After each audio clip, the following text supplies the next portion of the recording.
আসসালামু আলাইকুম দর্শক মন্ডলী, আজকে আমার কাছে এক নতুন মা এসেছে।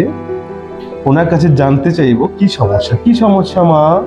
আজ বেশ কিছুদিন যাবত আমার হাঁটুতে প্রচন্ড ব্যথা, মানে হাঁটতে বা সিঁড়ি উঠতে খুবই সমস্যা হচ্ছে।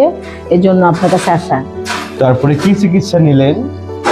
এখন আপনি বলছেন যে আমার হাঁটুতে নাকি পানি আসছে।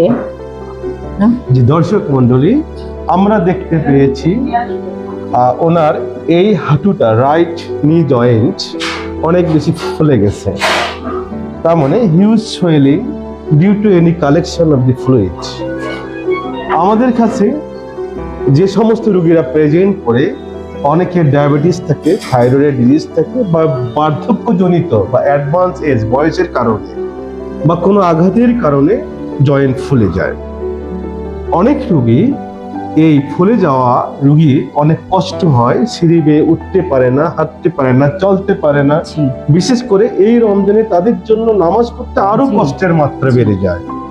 আমরা ওনাকে বলেছি যে আমরা এই জয়েন্টটার সঠিক কারণ অনুসন্ধান করেছি এবং ওনাকে এর জন্য যতটুকু ক্ষতি হয়েছে তার জন্য যথাযথ চিকিৎসা প্রোভাইড করব।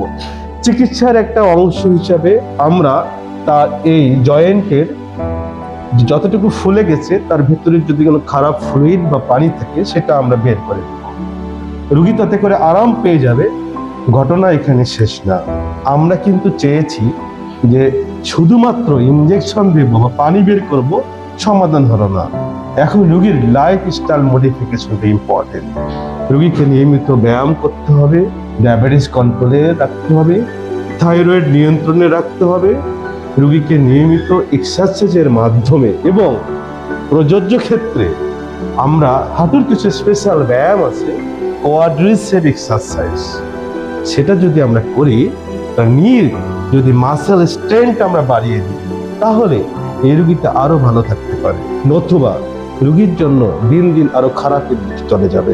আমরা এটা বলতে বিধানেই হাঁটু একবার ক্ষয় শুরু হয়ে গেলে সহজে ভালো হতে চায় না, বাড়তে থাকে। তাই এখানেই এই ডিজিজের প্রোগ্রেসটা আটকাতে হবে, অর্থাৎ আর যাতে না বাড়ে সেই ব্যবস্থা করতে হবে। আন্টি, আমরা আজকে আপনাকে ইনজেকশন দেবো, আপনি কি খুশি আমাদের সাথে?